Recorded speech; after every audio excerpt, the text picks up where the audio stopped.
guys, welcome to my channel. On this channel, I'm going to be doing everything skincare. I'm going to be dropping tips on how you can be a better formulator, and I'm going to be dropping legit tutorials. Okay, you don't want to miss out. This is going to be the latest channel where everything skincare will be going down. So please guys, support me by liking, share, comment, and put on your notification bell so as to be notified each time there's an upload coming from me.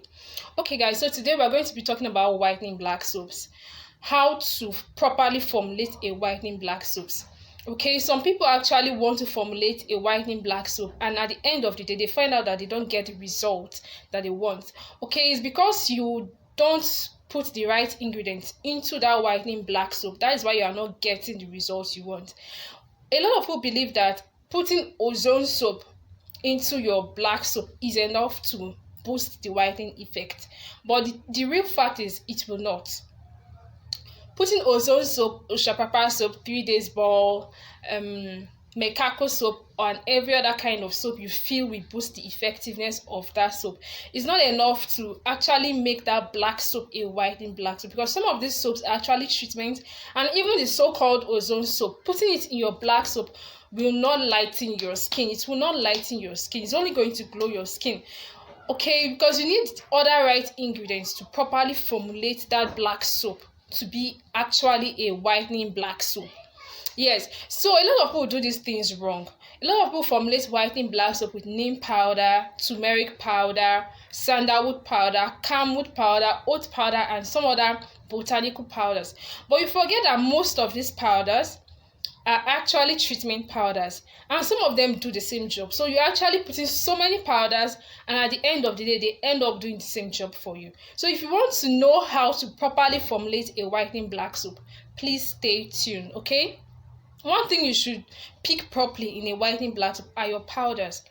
I'm not saying that those botanical powders are not good. They are very lovely, but those are treatment powders. So you can do it this way. You can include 2 or 3 treatment powders, and you can go with fruit powders. Fruit powders help to boost the effectiveness of your whitening, of your black soap, to actually make it a whitening black soap. Yes. So just stop the regular usage of treatment powders in your whitening black soap and expect that it's going to whiten your skin. Okay, you can choose 3 treatment powders, probably turmeric powder, neem powder, and maybe camwood powder. Then you can go in with fruit powders. There are so many lovely fruit powders you can use, but a lot of people do not use fruit powders in their whitening black soap. Okay, you can go in with your papain extract. Papain extract is really very lovely. It's very lovely. It's gotten from papaya. Okay, papain extract is lovely. You can go in with your tomato powder. It contains lycopene. Papain extract is actually gotten from papaya, and papaya also contains lycopene. So they help brighten and lighten the skin. You can go in with your pineapple powder. It's very lovely. Like, you are going to love the difference. You can also go in with your mulberry powder. There are lots of fruit powders you can work with that will actually help lighten your skin when you formulate your whitening black soap. I would not really advise you use the fruit juices from these fruits, because it's going to end up making your soap smell at the long run. So I prefer you working with the powders. The powders are really very lovely, and they will still do the job. So you can decide to go in with 2 treatment powders and 3 fruit powders, or you can do it 3 depending on your pocket and what you are trying to achieve. Okay, then the next thing you should not miss in a whitening black soap is rice powder. Rice powder contains phytic acid. Rice powder alone, a lot of people use rice powder to lighten their skin, like the rice water. Yes, it works. So you should make sure you include rice powder in your black soap. That's if you want a whitening black soap. It's going to boost the effectiveness of that soap. Okay, do not miss out your rice powder in a whitening black soap. It's very important. And again, the selecting of your whitening powders matters a lot. Some of you make use of whitening powders because they say it's whitening, and you put it in your black soap, forgetting that some of these whitening powders they are not going to function in a black soap because the pH is very high. Okay, so choose whitening powders that are very compatible with the pH of the black soap. You can go in with your kojic deep powder, licorice powder. You can also go in, there are other so many whitening powders you can use your Snow White powder, and it's going to give you the result. It does not mean you have to add the whole powders. You can go in with two or at most three whitening powders is enough for your black soap. Okay, you don't need the whole ingredients, the whole organic ingredients to make your products work. Okay, and adding your whitening powders is still not enough to give you that whitening effect in a black soap. You also need a very, very active whitening oil. Okay, you can go with the raw whitening oils that are found in organic shops, or you can go with serums, strong serums. I'm talking about strong serums because you know that while choosing your oils, okay, if you're working with an oil that is not so active, you should know that you will need more of those oils. So for black soap, since it's a wash off, you need strong oils, strong whitening oils, and you should know your measurement. The fact that this is a strong whitening oil does not mean that if you put a tablespoon, because I've seen someone putting a tablespoon of whitener oil in 1 kg black soap, and she used mostly treatment powders and expected that thing to work. It's not going to work because the fact that whitener oil is a strong whitening oil does not mean that 1 tablespoon in 1 kg is enough to give you that effect. So you should know your measurements properly. Okay, and last but not the least is including a shower gel. Some people are used to dissolving their black soaps with glycerin. It's very lovely, but then again I prefer using honey because honey has more beneficial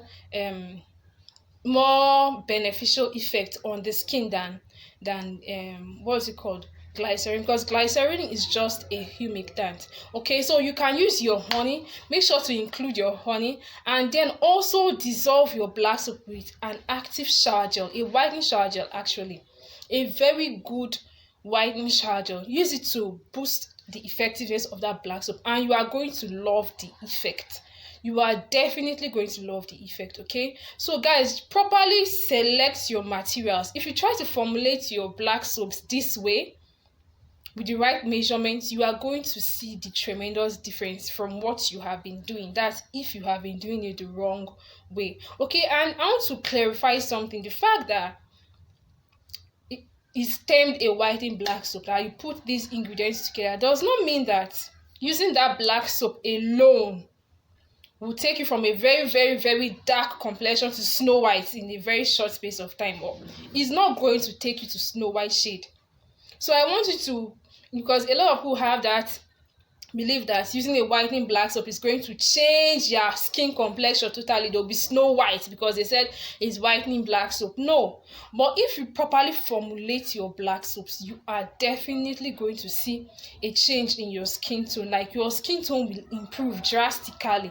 But stop having the notion that because it's a whitening black, stop over expecting it to take you from a very, very dark shade to Snow White shade. Except they are adding bleaching soap powder, which I do not advise. Bleaching soap powder is meant for the hair.